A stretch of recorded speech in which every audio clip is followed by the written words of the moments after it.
What is it you want? Said the inspector. I, monsieur, replied the abbé with an air of surprise. I want nothing. You do not understand, continued the inspector. I am sent here by the government to visit the prison, and hear the requests of the prisoners. Oh, that is different, cried the abbé, and we shall understand each other, I hope. There now, whispered the governor. It is just as I told you. Monsieur, continued the prisoner, I am the Abbé Faria, born at Rome. I was for 20 years Cardinal Spada's secretary. I was arrested, why, I know not, toward the beginning of the year of 1811. Since then I have demanded my liberty from the Italian and French government. Why from the French government? Ah, said the inspector, you have not the latest news from Italy. My information dates from the day on which I was arrested, returned the Abbé Faria, and as the emperor had created the kingdom of Rome for his infant son, I presumed that he has realized the dream of Machiavelli and Caesar Borgia, which was to make Italy a united kingdom. Monsieur, replied the inspector, Providence has changed this gigantic plan you advocate so warmly. It is the only means of rendering Italy strong, happy, and independent. Very possibly, only I am not come to discuss politics, but to inquire if you have anything to ask or to complain of. The food is the same as in other prisons, that is very bad. The lodging is very unhealthful, but on the whole passable for a dungeon. But it is not that which I wish to speak of, but a secret I have to reveal of the greatest importance. We are coming to the point, whispered the governor. It is for that reason I am delighted to see you, continued the abbé, although you have disturbed me in the most important calculation, which, if it succeeded, would possibly change Newton's system. Could you allow me a few words in private? What did I tell you? Said the governor. You knew him, returned the inspector with a smile. What you ask is impossible, monsieur, continued he, addressing Faria. Okay, the Abbé Faria is now a character. I mean, he was introduced, obviously, in the last scene or two, but he is here in full personality. And, okay, I'm going to just give you a glimpse behind the curtain of the podcasting here, of the audiobook reading. I struggle sometimes with knowing how much characterization to give everyone when I'm reading their dialogue. I listen to audiobooks, and sometimes I'm not the biggest fan of the different voices they choose for the characters. Sometimes they're a little too cartoony. They're a little hard on the accents. And, I mean, let's just take a second to just be thankful to everyone involved that I'm not doing French accents for everyone.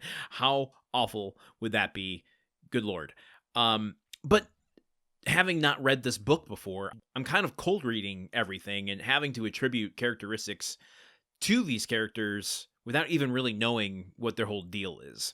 Like, goodness, do we remember back when I was going maybe a little too hard reading Cadrus, Drunken Cadrus in those early chapters? Yeah, so I try to, listen, I'm a former actor. I have the bug in me still. I don't want to be an actor anymore, but there is just a kind of performative quality that tends to come out in how I'm doing this. I didn't design it this way. It just is happening.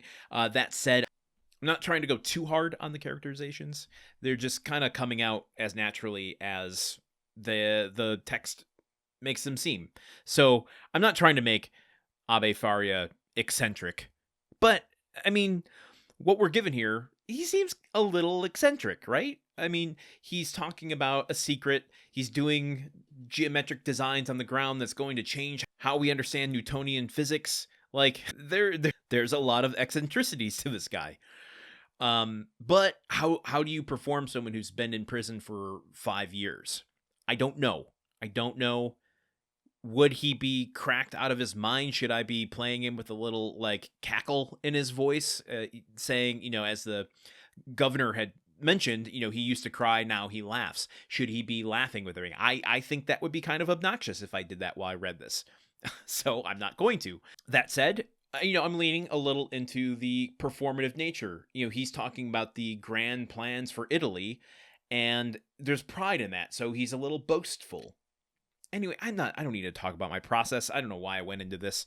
I just wanted to give you some self-acknowledgement that I'm aware when I do these characters, sometimes they might be a little dissonant for what the actual character is. What do we got to talk about in what happened here today? the governor is saying, "What did I tell you? What did I tell you? He's going to offer the money. He's going to offer the money. He wants to talk to you privately." Good thing I'm not doing that voice for the governor, just for you folks. But are we seeing Faria as a character that is not like supernaturally prescient, but someone engaged in intellectual pursuits beyond the comprehension of, normies, and that's how he's seen as mad, maybe? They aren't seeing someone doing legitimate math on the ground. They're seeing someone wrapped up in some sort of internal conspiracy that they are drawing, circles in plaster on the ground. So when he says he has a secret, they why assume he's telling the truth? And what do we think the secret's going to be, by the way?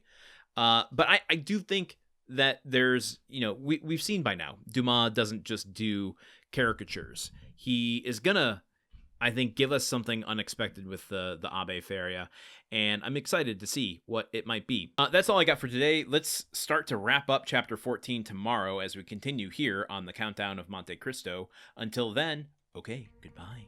The Countdown of Monte Cristo is part of the Gruntwork Podcast Network. This show is produced, edited, and hosted by Landon Solano. The original text of The Count of Monte Cristo by Alexander Dumas. Theme song by Magic Solo.